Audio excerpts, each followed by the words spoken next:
घर में, कहीं घर में मरम्मत करनी हो, पढ़ाई के लिए कुछ नया खरीदना हो, बच्चों के लिए वर्दी खरीदनी हो, कुछ भी समस्या हो, छोटी से छोटी चीज के लिए घबराहट होती है कि कैसे होगा। आज दिहाड़ी नहीं मिली, एक दो दिन नहीं मिलेगी तो काम कैसे करेंगे, गुजारा कैसे चलेगा, ये परिस्थितियां बन रही हैं और सरकार की तरफ से कोई राहत नहीं है। यही किसान की हालत है, उसके लिए कोई राहत नहीं है। श्रमिक की यही हालत है, मतलब जो गरीब जनता है उसके लिए ना कोई स्कीम है, ना कोई नीति है, ना कोई परेशानियों से राहत है। सरकार बस यही सोच रही है कि 5 किलो राशन पकड़ा दो सबसे पहले, और दूसरा धर्म की बात करो, जज्बातों की बात करो, कह दो कि कांग्रेस पार्टी धर्म के विरोध है, कह दो कि कांग्रेस पार्टी आएगी तो राम मंदिर के ताले बंद हो जाएंगे फिर से, कह दो कि कांग्रेस पार्टी ने अपने घोषणा पत्र में जाने क्या क्या कह डाला है। देश के प्रधानमंत्री इतने बड़े पद पे हैं, इतने बड़े पद पे हैं, पद की एक गरिमा, पद का मतलब कैसे कैसे महान व्यक्तियों ने संभाला है। आज देश के प्रधानमंत्री आके आपको चुनाव सभा में कह रहे हैं कि कांग्रेस पार्टी आपके घर में आएगी और आपकी 2 भैंस हैं तो 1 भैंस चुरा ले।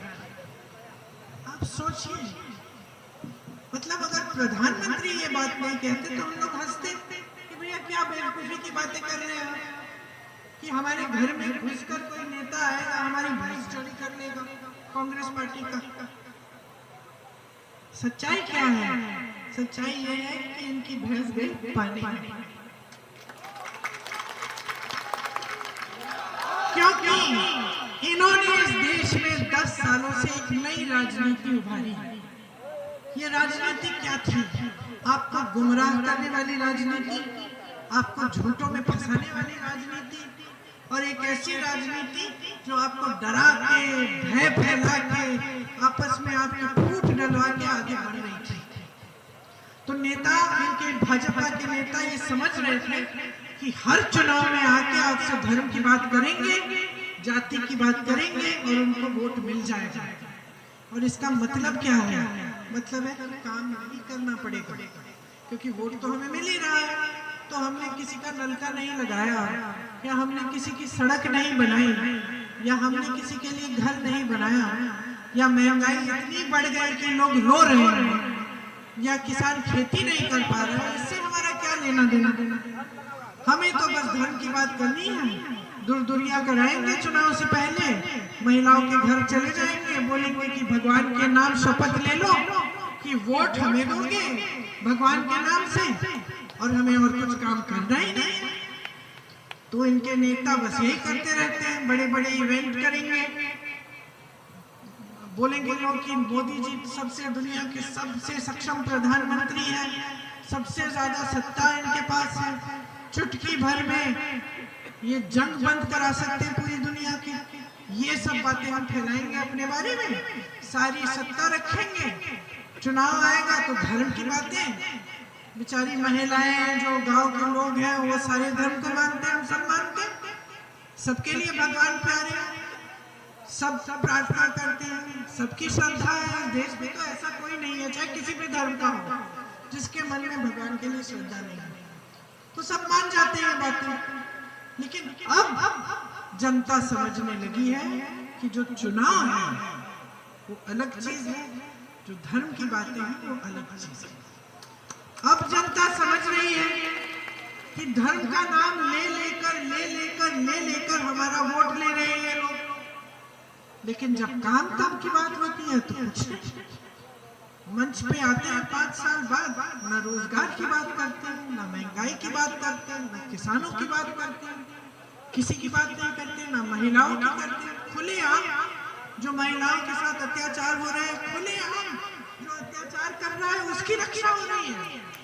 महिलाएं मेडल जीत के आ रही हैं ओलंपिक में, प्रधानमंत्री जी उनको घर बुला रहे हैं, कह रहे हैं आइए, फोटो खिंचवा रहे हैं। उस समय छपवा रहे हैं अखबारों में कि महिलाएं मेडल लाई और ये सिर्फ मोदी जी हैं तो मुमकिन है। उस समय जब वही महिला आकर कहती है कि मेरे साथ अत्याचार हुआ, आपके नेता ने किया, मेरी बात सुन लो। तो प्रधानमंत्री जी उनकी बात ही नहीं सुनते, उनके पास भी नहीं जाते, उनको घर नहीं बुलाते, बल्कि जिसने वो अत्याचार किया उसको बचाते हैं। उसके बेटे को टिकट मिल रहा है इस चुनाव में।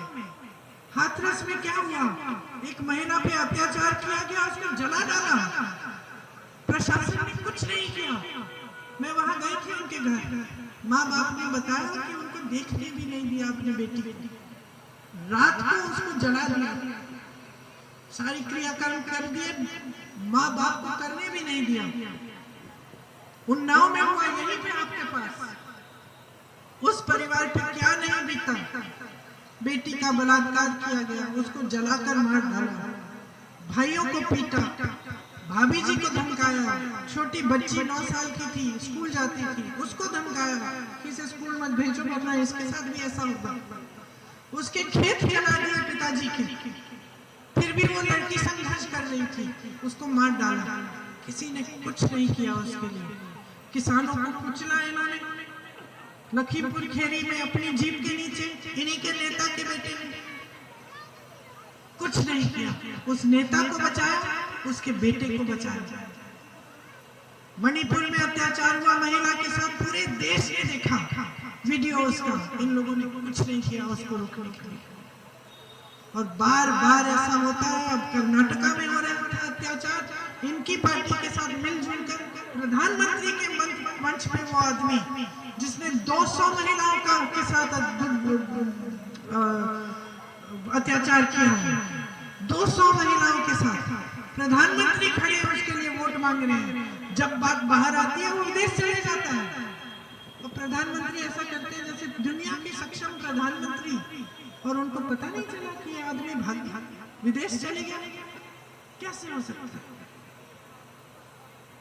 तो जहां जिस तरफ आप देखो, चाहे महिलाओं को देखो, किसानों को देखो, मजदूरों को देखो, किसी भी गरीब को देखो, इनके दिल में आपके लिए कुछ नहीं, कट गए हैं जनता से।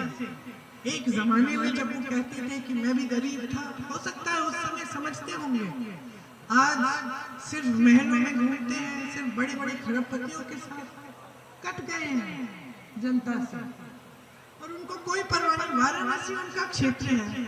देखिए यहाँ अमेठी रायबरेली क्षेत्र है, प्रधानमंत्री के क्षेत्र रहे, इंदिरा जी आती थी, आपके घरों में जाती थी। मैं छोटे से गांव में जाती हूँ, कोई कहता है कि यहाँ तुम्हारी दादी आई थी, और कोई बुजुर्ग होगा उस गांव में जिसको याद होगा कि मैं आपकी दादी से मिली थी, या मैं आपकी दादी से मिला था, दादी जी ने ऐसा कहा, वो यहाँ आई थी, उन्होंने ये काम कराए थे। अमेठी जाती हूँ, वही